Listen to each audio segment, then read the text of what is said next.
We live in a world that rewards the loud, the fast, and the visible. The networking events, the standout or be forgotten culture, the endless encouragement to put yourself out there.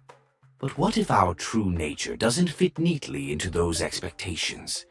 What if the way you gather energy, process ideas, and navigate the world is far older, deeper, and more complex than the personality quizzes and corporate workshops suggest? Today, we're diving into the philosophy and the lived reality of introversion, extroversion, and the vast and fascinating space in between. 1. The origin of the idea. The terms introversion and extroversion were first brought into the world's vocabulary in the early 20th century by the Swiss psychiatrist Carl Jung. Jung wasn't thinking about party habits or whether you liked small talk. He was exploring something more essential: the direction of our psychic energy. To Jung, the extrovert is drawn outward toward people, movement, and the outer environment. The introvert, meanwhile, turns inward toward the world of thoughts, feelings, and imagination. Jung never claimed anyone was purely one or the other. In fact, he believed we all contain both tendencies, though we often lean toward one side. This idea already carried a philosophical challenge. It suggested that the way we interact with reality is not just a matter of behavior, it's a fundamental orientation of the mind. 2. The spectrum and the middle ground. If you've ever taken a personality test and scored somewhere in the middle, you may have heard the term ambivert. This is the person who seems equally at home in a buzzing cafe and a quiet library. Jung's framework allowed for this. He understood that personality is not a binary, but a spectrum. But the concept goes deeper than balance. An ambivert isn't half introvert, half extrovert. They're more like a switchboard operator, knowing when to lean into stimulation and when to retreat into solitude. This adaptability can be a hidden superpower, though it also raises questions about authenticity and whether we sometimes push ourselves into unnatural modes just to meet external demands. 3. The energy equation. Decades after Jung, psychologist Hans Eysenck reframed the discussion in biological terms. He proposed that the core difference between introverts and extroverts isn't just where attention flows, it's how we regulate mental energy. Introverts, he argued, tend to have naturally higher baseline brain activity. They don't need as much external stimulation to feel alert. In fact, too much noise, motion, or social input can overwhelm them. Their recharge happens in stillness, in quiet rooms, in solo tasks, in long stretches of uninterrupted thought. Extroverts, by contrast, start with lower baseline arousal. To feel fully alive, they seek more stimulation, conversations, activities, sensory input. Without it, they may feel sluggish or undercharged. 4. 2 imaginary lives. Let's imagine 2 fictional people to bring this to life. Elias thrives in movement. He wakes up and immediately sends voice notes to 3 friends about a new idea he's had. He joins a pickup basketball game with strangers, then wanders into a farmer's market, striking up conversations with vendors about everything from mushroom foraging to coffee roasting. By day's end, he's glowing with energy. The interactions have filled his tank. Marina, on the other hand, spends her Saturday morning in the corner of her favorite bookstore. She loses track of time, absorbed in a book on Japanese garden design. Later, she tends to her balcony plants, rearranging them by size and color.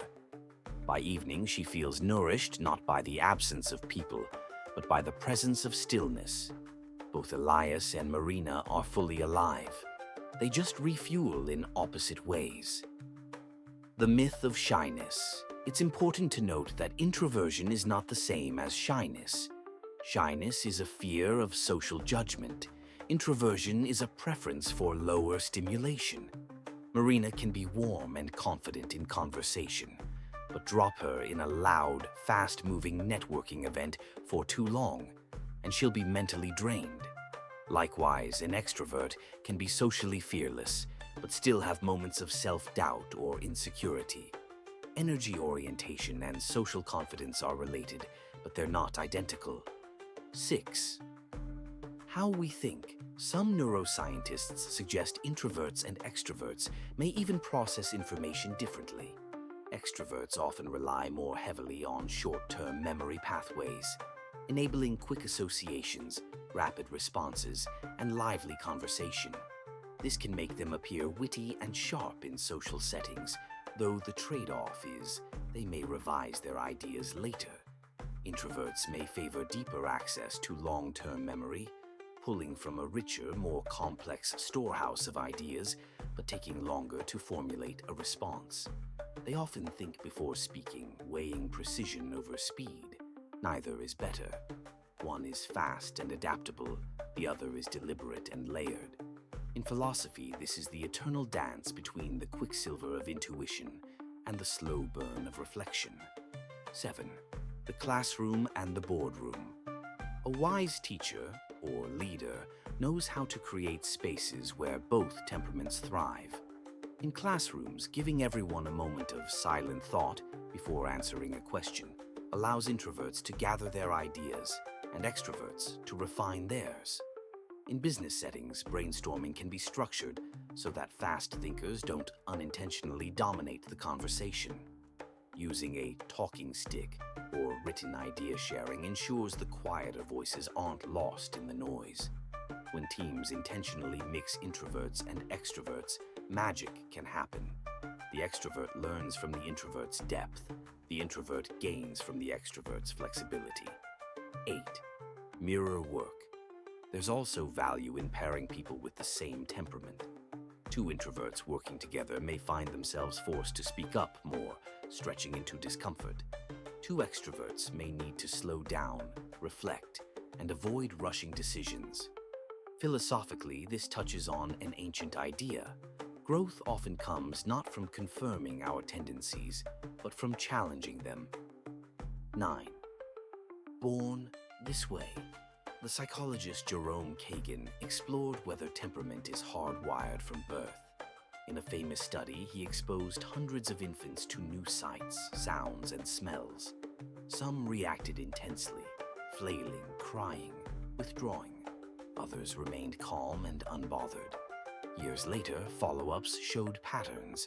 Many of the high-reactive babies grew into more reserved, introverted adults. The low-reactive ones often leaned extroverted.